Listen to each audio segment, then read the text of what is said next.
បាទសួស្តីបងប្អូនទាំងអស់គ្នាឥឡូវនេះមកសិក្សាភាសាអង់គ្លេសជាមួយខ្ញុំបន្តទៀតដែលយើងនឹងនិយាយអំពី noun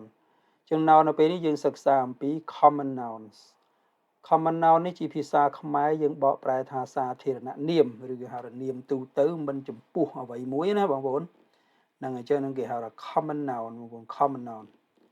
ចឹងយើងខ្លីទេមេរៀននេះចឹង common noun ហ្នឹងវាមានន័យថាយ៉ាងម៉េច common noun គេសំដៅយក all nouns serve to name a person place think in general ចឹង common noun នេះសាធារណនាមនេះគឺយើងសំដៅទៅលើនាមទាំងអស់ដែល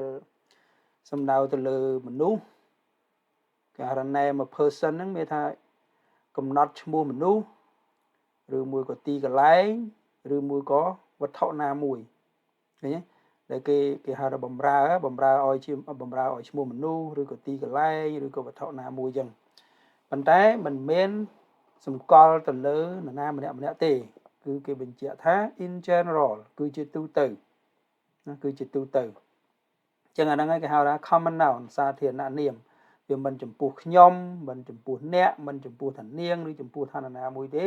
ចឹងគឺគេសំដៅទៅលើនាមដែលជាមនុស្សឬជាទីកន្លែងឬក៏ជារបស់របរអ្វីមួយជាទូទៅអាហ្នឹងឯងគេហៅថា common nouns ចឹងមើលឧទាហរណ៍ទៅមើលឧទាហរណ៍ទាំងអស់គ្នាណា please sit at the table over there បាទចឹងមកយើងអញ្ជើញភ្ញៀវចូលរួមពិធីជប់លៀងអញ្ចឹងទៅគេថា please sit at the table over there ចឹងនៅពេលនេះពាក្យថា table នេះគេហៅថា common noun គឺជា think គឺជារបស់របរឬជាវត្ថុអីមួយជា table យើងថា table ណា table ពណ៌ក្រហម table ពណ៌ខ្មៅ table ពណ៌លឿងយើងអត់កំណត់ទេយើងគ្រាន់តែប្រាប់ថា table over there ចឹងតុនោះណាទៅអង្គុយនៅកន្លែងតុហ្នឹងទៅ please sit at the table over there ចឹងសូមអញ្ជើញទៅអង្គុយនៅកន្លែងតុមួយនោះចុះហ្នឹងចឹងអត្ថន័យវាណា we live in a city ណា city បងប្អូនយើងអានថា city ឬក៏យើងអានថា city នៅអក្សរកាំងអានថា city ណា city ឬយើងអានថា city ឬក៏ city ឬក៏ city អក្សរ t នេះវាទៅជាអក្សរ d ទៅវិញបងប្អូនណាចឹង we live in the city about 100 miles from here ចឹងពួកយើងរស់នៅក្នុងទីក្រុងមួយដែលមានចម្ងាយប្រហែលជា100ម៉ៃពីទីនេះទៅចឹង100ម៉ៃបើយើងគិតជាគីឡូវា1600ម៉ែត្រជាង1610ម៉ែត្រអានឹងក្នុង1ម៉ៃណាចឹងដល់ពេលវា100ម៉ៃវាជិត200គីឡូបាត់ហើយបាទมันជិត200គីឡូហ្នឹងជិត200គីឡូ Okay so we live in the cities about 100 miles from here ពួកយើងបានរស់នៅក្នុងទីក្រុងមួយដែលមានចម្ងាយប្រហែលជា100ម៉ៃពីទីនេះទៅចឹងពាក្យថា city នៅពេលនេះយើងបានកំណត់ឈ្មោះទេថាអត់ទេគឺ city គេគណបញ្ជាក់ថាទីក្រុងមួយមិនបាននិយាយថាជា Tacoma ជា Seattle ជា Birmingham ឬគឺជាអីអត់និយាយទេគេអត់បានប្រាប់ឈ្មោះទេអញ្ចឹងវាគ្រាន់តែជាប្រាប់ថាទីក្រុងមួយឃើញទេ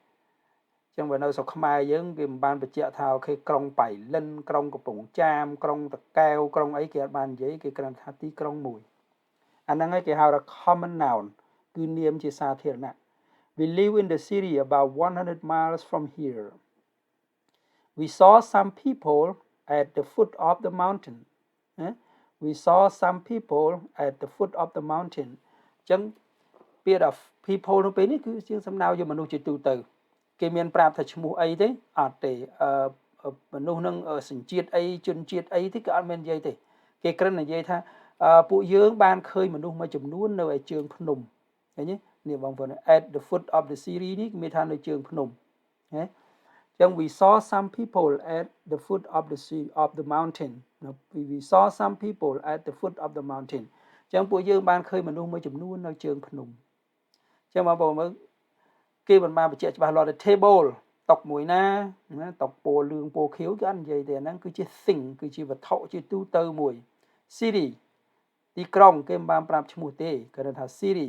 ចឹងវាជាទីកន្លែងជា place ជាទីកន្លែងណាមួយជាទូទៅ people មនុស្សគេមិនបានបញ្ជាក់ថាមនុស្សនឹងឈ្មោះអីក្រុមណាជាតិសាសអីទេគេគ្រាន់តែប្រាប់ថា people អញ្ចឹងគឺជាមនុស្សជាទូទៅអូខេបាទខ្ញុំជូនឧទាហរណ៍តិចទៀត Why don't you care about politics Why don't you care about politics ចឹងហើយពាក្យថា politics នេះគេមិនបានថា politics far right left right ឬក៏អីទេគាត់ថាពាក្យគេហៅជាទូទៅគឺពាក្យថានយោបាយអញ្ចឹងបាននិយាយថាជានយោបាយបែប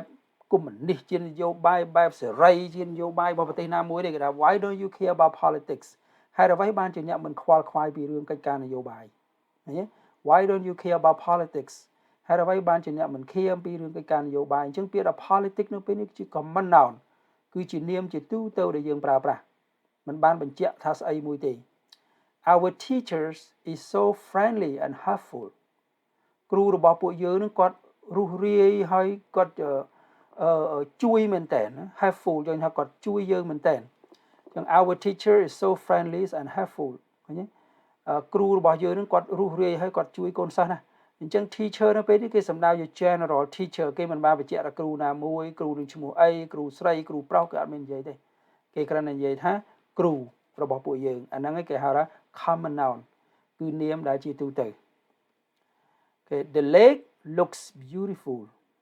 The lake looks beautiful. គេថាបឹងនឹងមើលទៅស្អាតប៉ុន្តែគេមានបានប្រាប់ថាបឹងនឹងឈ្មោះអីទេអត់មាននិយាយទេណាបឹងនៅមនីសតា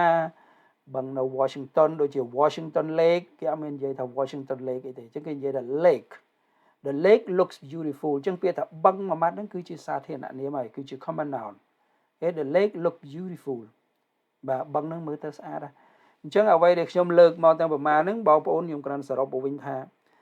នៅពេលណាដែលយើងនិយាយអំពីនាមដែលជាមនុស្សឬជាទីកន្លែងឬក៏ជាវត្ថុអ្វីមួយឬក៏ជាកិច្ចការណាមួយដែលវាជាទូទៅมันបានកំណត់ជាក់លាក់ច្បាស់លាស់អាហ្នឹងហើយគេហៅថា common noun គឺសាធារណនាមអញ្ចឹងបន្ទាប់ទៅមេរៀនខាងមុខខ្ញុំនឹងបង្ហាត់អំពី proper noun ខ្ញុំនឹងបង្ហាត់អំពីនាមផ្សេងៗទៀតដែលបញ្ជាក់ថាអាណាជាសាធារណនាមអាណាដែលមិនមែនជាសាធារណនាមគេប្រើលក្ខណៈខុសគ្នាយ៉ាងម៉េចអញ្ចឹងសម្រាប់មេរៀននេះខ្លីប៉ុណ្ណឹងបងប្អូនអាចយល់ស្គាល់ថាអ្វីទៅគេហៅថា common noun so what is common noun ឃើញទេអញ្ចឹងយើងគ្រាន់តែយល់ប៉ុណ្ណឹងបានហើយចាំមកជួបគ្នានៅមេរៀនក្រោយទៀតបាទអរគុណ